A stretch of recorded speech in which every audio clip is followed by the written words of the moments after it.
Hello everyone, welcome back to our channel. আজকে তোমরা সবাই খুব ভালো আছো।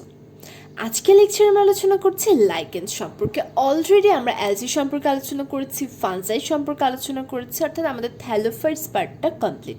নেক্সট ক্লাসে ইনশাল্লাহ আমরা ব্রায়োফাইট ধরার ট্রাই করব। আজকে আমরা পড়ছি লাইকেন, এবং এই লাইকেনটা কি, এটা মেইনলি থ্যালোফাইটসের মধ্যে শৈবাল এবং ছত্রাক তাদের যে মিথজীবিতা, এই মিথজীবিতার ফলে সৃষ্ট নতুন একটি উদ্ভিদ লাইকেন। আজকে এই লাইকেন সম্পর্কে আমরা ডিটেলস আলোচনা করব, এবং এই লাইকেন সম্পর্কে জানতে হলে অবশ্যই আমাদের লাস্ট ক্লাসগুলো করে নিতে হবে। সো লিঙ্কটা ডিসক্রিপশন বক্সে আছে, প্লিজ চেক করে নেবে। সো এখন আর কথা না বাড়িয়ে চলে যাচ্ছে আজকে মেইন লেকচারে। লাইকেন, শৈবাল এবং ছত্রাক তারা মিলিতভাবে সম্পূর্ণ নতুন এক ধরনের বা পৃথক এক ধরনের একজাতীয় উদ্ভিদের সৃষ্টি করে, একে বলা হচ্ছে লাইকেন। এবং এই যে লাইকেন, তারা বিশেষ প্রকৃতির থ্যালোয়েড। এই লাইকেনটা হচ্ছে বিশেষ প্রকৃতির থ্যালোয়েড, যা মূলত স্যাক ফানজাই বা ক্লাব ফানজাই এবং এককোষী শৈবাল বা সায়ানোব্যাকটেরিয়ার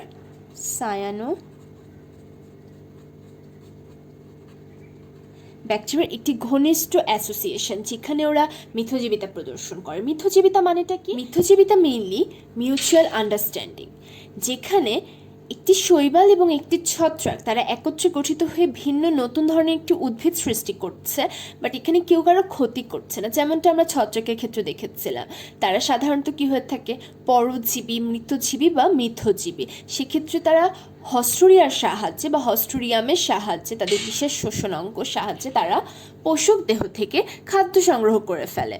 বাট এই ক্ষেত্রে ছত্রাক এই ধরনের কোনো কাজ করবেই না। আবার শৈবালের ক্ষেত্রে, শৈবালটা সাধারণত ছত্রাকের শরীরের অভ্যন্তরে বসবাস করছে, এবং ছত্রাক এবং শৈবাল তাদের এই মিথজীবিতার ফলে সমানভাবে বেনিফিটেড হচ্ছে। কিভাবে? যেমন আমি যদি ধরি ছত্রাকের ক্ষেত্রে, ছত্রাকের এখানে কি কি উপকার হচ্ছে, এখানে মেইনলি কি হয়, লাইকেনে একটি ছত্রাক দেহের মধ্যে বা ছত্রাক থ্যালাসের মধ্যে শৈবাল আবৃত অবস্থায় থাকে, অর্থাৎ ছত্রাকের থ্যালাসে শৈবাল থাকবে। আমি যদি একটি লাইকেনের গঠন দেখতে চাই, সেক্ষেত্রে আমি দেখাতে পারি এই ধরনের একটা গঠন।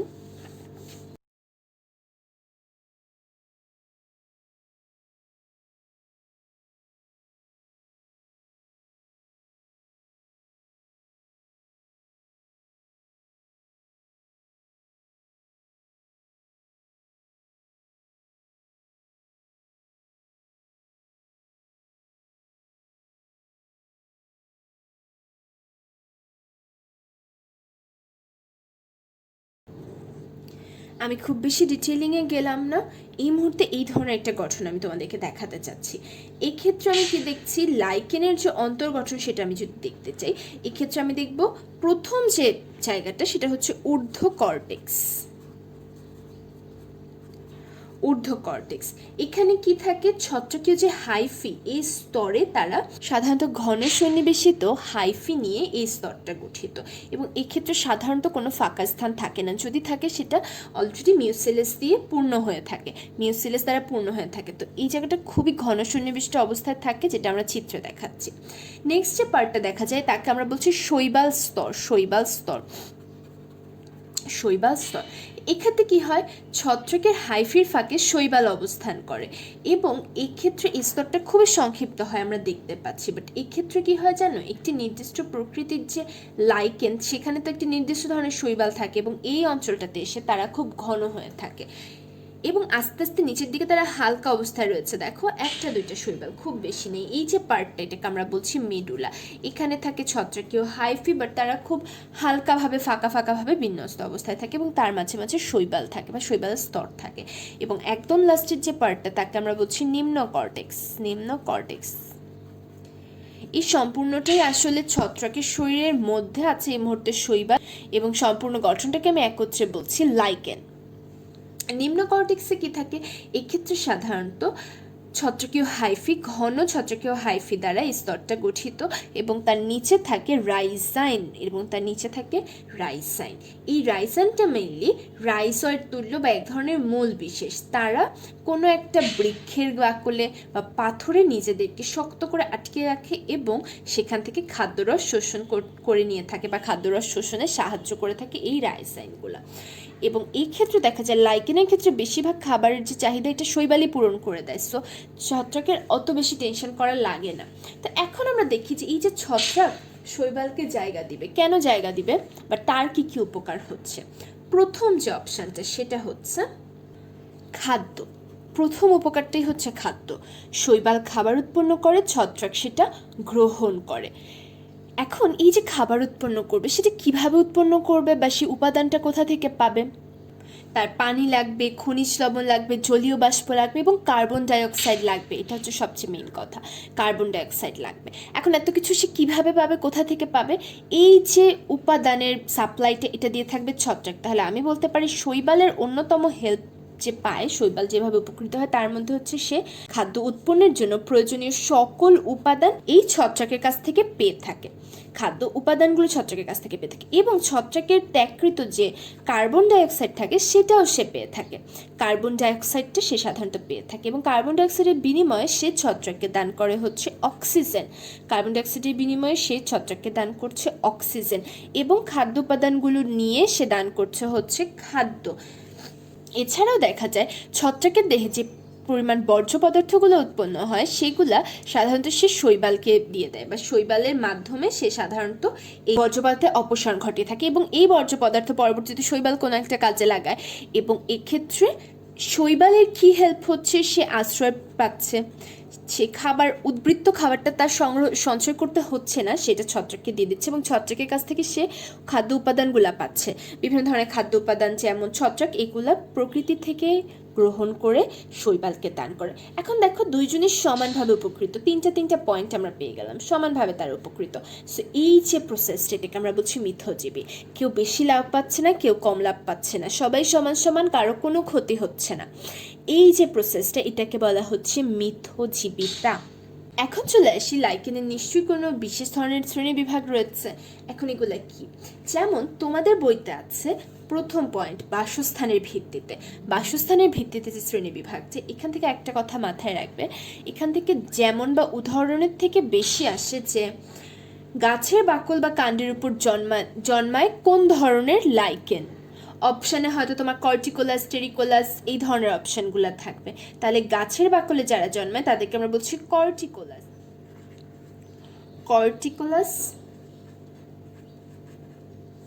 টেরিকোলাস,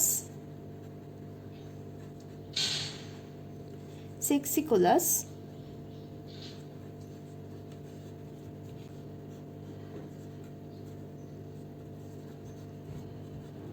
লিগনিকোলাস। এগুলো সব বইয়ের পয়েন্ট, না বুঝতে পারলে কাইন্ডলি একটু বই থেকে দেখে নেবে। অমনিকোলাস এবং ফলিকোলাস। এখন এদেরকে আমি বলতে কি বুঝি? প্রথমত কর্টিকোলাস, তারা গাছের বাকলে থাকবে, গাছের বাকল সেখানেই জন্মাবে। টেরিকোলাস হচ্ছে উষ্ণ ও আর্দ্র অঞ্চলে জন্মায়। সেক্সিকোলাস হচ্ছে শীত প্রধান অঞ্চলে জন্মায়। লিগনিকোলাস বলতে আমরা বুঝি তারা সাধারণত ভেজা কাঠে জন্মায়। একটা দেখো গাছের বাকল হলে কর্টিকোলাস আর ভেজা কাঠ হলে লিগনিকোলাস। এগুলো প্রত্যেকটা তোমাদের অ্যাডমিশনের জন্য খুব বেশি ইম্পর্টেন্ট এবং বিশেষ করে নামগুলো, কে কোথায় জন্মালে কি ধরনের নাম হচ্ছে। অমনিকোলাস মানে কি তারা বিভিন্ন প্রকার মাধ্যমে জন্মায়, যেমন তারা হাড়ে জন্মায়, চামড়ায় জন্মায়, লৌহে জন্মায়, কাচে জন্মায়, চুলে জন্মায়, সিল্কে জন্মায়, যে কোনোখানে তারা জন্মায়। অ্যান্ড ফলিকোলাস হচ্ছে তারা ফার্নে জন্মায়, ফার্ন বা সপুষ্পক উদ্ভিদে জন্মায় হচ্ছে ফলিকোলাস। এই গেল তাদের বাসস্থান অনুযায়ী যে শ্রেণী বিভাগ। এবার যদি আমাকে জিজ্ঞেস করা হয় যে গঠনগত শ্রেণী বিভাগ কি, এই ক্ষেত্রে একটা কথা মাথায় রাখবে, গঠনগত শ্রেণী বিভাগটা সাধারণত তোমাদের ব্যাখ্যামূলক প্রশ্নে আসে। সেক্ষেত্রে তোমাদেরকে ব্যাখ্যা দিতে হয় এবং পাশাপাশি উদাহরণ মনে রাখতে হয়। এখন উদাহরণ কিভাবে মনে রাখবো? প্রথম পয়েন্ট চলে আসো লেপ্রোস। লেপ্রোস লাইকেন। লেপ্রোস লাইকেনকে আমরা মনে রাখতে পারি যে কোনো নাম ল্যাপ দিয়ে শুরু হবে, যে কোনো নাম ল্যাপ দিয়ে শুরু হবে। ল্যাপ দিয়ে শুরু যত ধরনের ছত্রাক পাবে, ল্যাপ দিয়ে শুরু যত ধরনের শৈবাল পাবে, তারা প্রত্যেকেই হচ্ছে লেপ্রোস ধরনের। এবার চলে আসি সেকেন্ড যেটা, সেটা হচ্ছে ফোলিওস।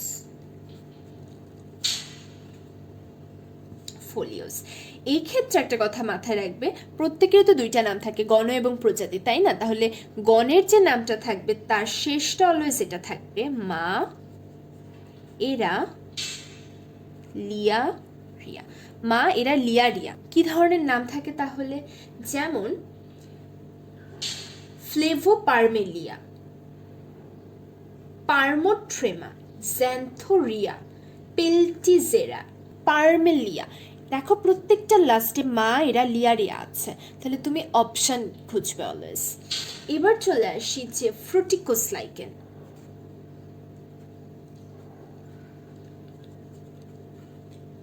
ফ্রুটিকোস লাইকেন। ফ্রুটিকোস লাইকেনের নামগুলো আমরা কিভাবে মনে রাখবো? এক্ষেত্রে একটা কথা মাথায় রাখবে, এখানে আমরা অলওয়েজ নিয়া কথাটা পাই, মানে বাংলায় যদি উচ্চারণটা হলে নিয়া কথাটা পাবে। এটার বানান এন ইও থাকতে পারে, আবার এন আইও থাকতে পারে। এছাড়াও একটা ব্যতিক্রম ধর্মী, সেটা হচ্ছে রিয়া এখানে থাকে। কোনটা? একটা ব্যতিক্রম নাম, যেটা একটু মনে রাখবে, লেথেরিয়া হচ্ছে ফ্রুটিকোস, লেথেরিয়া ফ্রুটিকোস, আর বাকি সব রিয়া হচ্ছে ফোলিওস। এবার চলে আসি লাস্টেরটা হচ্ছে সূত্রাকার। সূত্রাকার লাইকেনটা হচ্ছে তোমার নামের লাস্টে বি বা আম থাকবে, বি আম, বি আম থাকবে। যেমন এফিবি বা র্যাকোডিয়াম, বি আম, এই ওয়ার্ড দুইটা থাকবে, তারা হচ্ছে সূত্রাকার। এবং বাদবাকি যা থাকবে সব হচ্ছে ক্রাস্টোস, বাদবাকি যা থাকবে সব হচ্ছে ক্রাস্টোস। এখন এইচএসসি লেভেলে তো এভাবে মনে রাখা যাবে না, তো সেক্ষেত্রে কি করবে? বড় প্রশ্ন আসলে বা 3 মার্কস 4 মার্কসের জন্য আসলে যেন একটা নাম অ্যাটলিস্ট লিখতে পারো, সেভাবে প্রিপারেশন নিবে। অ্যান্ড এগুলো হচ্ছে অ্যাডমিশনের জন্য, যখন অবজেক্টিভ কোশ্চেন করতে যাবে তখন এইভাবে তোমরা অ্যান্সার করতে পারবে। এবার চলে আসি লাইকেন গঠনকারী ছত্রাকের ভিত্তিতে কিভাবে ভাগ করা হয়।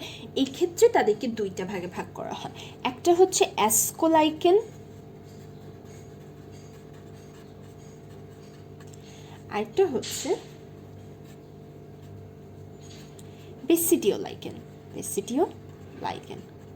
অ্যাসকোলাইকেনের ক্ষেত্রে দেখা যায় লাইকেন গঠনকারী যে ছত্রাক, সে সাধারণত অ্যাসকো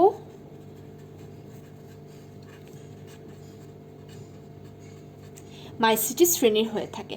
অ্যান্ড বেসিডিও লাইকেন যারা, তারা সাধারণত বেসিডিও মাইসিটিস,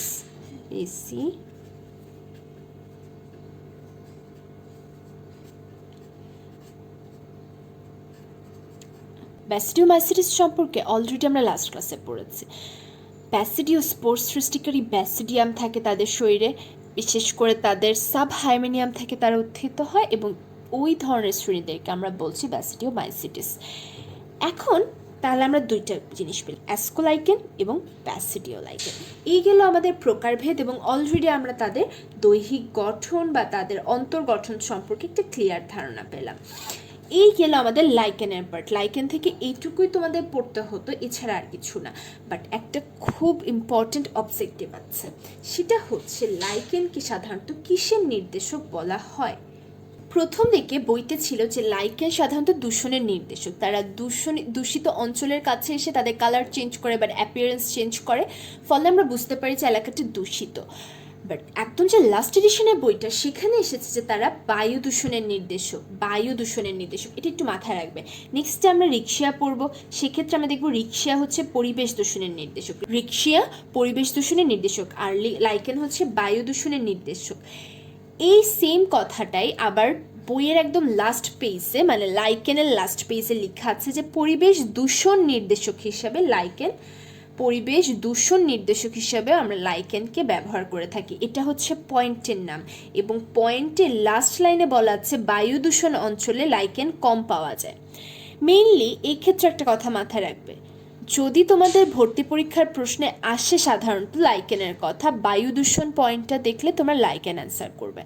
বায়ু দূষণ, পরিবেশ দূষণ বলতেও এখানে আসলে বায়ু দূষণের কথাই বুঝেছেন। রিক্সিয়াতে ট্রাই করবে অলওয়েজ পরিবেশ দূষণটা দেখাতে, বাট এটা অবশ্যই তোমাদের বইয়ের যে লাস্ট এডিশনটা থাকবে তার উপর ডিপেন্ড করে। কজ যে কোনো ধরনের প্রশ্ন, বিশেষ করে তোমার ভর্তি পরীক্ষার প্রশ্নগুলো হয়ে থাকে একদম লাস্ট এডিশনের বই থেকে। তো সেখানে যা লেখা থাকবে সেই অনুযায়ী তোমাদেরকে অ্যান্সার করতে হবে। তো এই গেল আমাদের লাইকেনের পার্ট। আজকে আমরা লাইকেনের পার্টটা কমপ্লিট করলাম, অ্যান্ড আজকের ক্লাসের মধ্যে দিয়ে অলরেডি আমরা আমাদের চ্যাপ্টার 5 কমপ্লিট করেছি। নেক্সট ক্লাসে আমরা চ্যাপ্টার 6 স্টার্ট করবো ব্রায়োফাইটার সাহায্যে। ব্রায়োফাইট অ্যান্ড রিক্সি আমরা পড়বো সেখানে। সো অলরেডি এই চ্যাপ্টারটা কমপ্লিট। তোমরা অবশ্যই আমাকে জানাবে শৈবাল, ছত্রাক আর লাইকেন এই 3টা পয়েন্টের কোনো পয়েন্টে তোমাদের কোনো ধরনের প্রবলেম আছে কি না, কোনো ধরনের রিভিউ ক্লাস লাগবে কি না, বা কোনো ধরনের যদি প্রবলেম থেকে থাকে, কোনো ধরনের প্রশ্ন থেকে থাকে যার অ্যান্সার তোমরা পাচ্ছ না, অবশ্যই কাইন্ডলি আমাকে একটু কমেন্ট করে দিবে অথবা আমাকে ফেসবুকে গিয়ে ইনবক্স করে দেবে। আমি অবশ্যই ট্রাই করব তোমাদের মেসেজের অ্যান্সার দেওয়ার, এবং কাইন্ডলি ডেসক্রিপশন বক্স থেকে লিঙ্ক নিয়ে লাস্ট ক্লাসগুলো করে ফেলবে, বিশেষ করে লাস্ট 3টা ক্লাস প্ল্যান্ট ক্লাসিফিকেশন, এলসি এবং ফানসাই, এই 3টা ক্লাস করে লাইকেনের ক্লাস করে অবশ্যই বই থেকে একবার দেখে নিয়ে যে প্রত্যেকটা পয়েন্ট তুমি ঠিকমতো বুঝতে পারছো কিনা দেখে নিয়ে দেন আমাকে তুমি ফিডব্যাক দিবে যে আপু এই লাইনটা বুঝেছি, এটা বুঝিনি। দেন আমি অবশ্যই ট্রাই করব তোমাদের প্রবলেমসগুলো সলভ করার। অ্যান্ড তোমরা যদি আমার লেকচার্সগুলো বুঝে থাকো, তোমাদের যদি ভালো লেগে থাকে, অবশ্যই কমেন্টের মাধ্যমে আমাকে জানাবে, বিকজ তোমাদের কমেন্টগুলো আমাকে অনেক বেশি ইন্সপায়ার করে। যখন আমি কাউকে একটা টপিক বোঝাই এবং সে সেটা বুঝে আমাকে ফিডব্যাক দেয় যে হ্যাঁ এই টপিকটা আমার খুব ভালো লেগেছে বা এই টপিকটা আমি কম বুঝেছি, খারাপ ফিডব্যাক হলে খারাপ, বাট আমাকে যখন ফিডব্যাক দেয় তখন কিন্তু আমার অনেক বেশি হ্যাপি লাগে। সো এই ক্লাসগুলো তোমাদের ফ্রেন্ডদের সাথে বেশি বেশি করে শেয়ার করে দিবে এবং লাস্ট ক্লাসগুলোতে আমার সাথেই থাকবে। সো কথা হচ্ছে নেক্সট ক্লাসে ব্রায়োফাইটের সাথে। টিল দেন স্টে সেফ, আল্লাহ হাফেজ।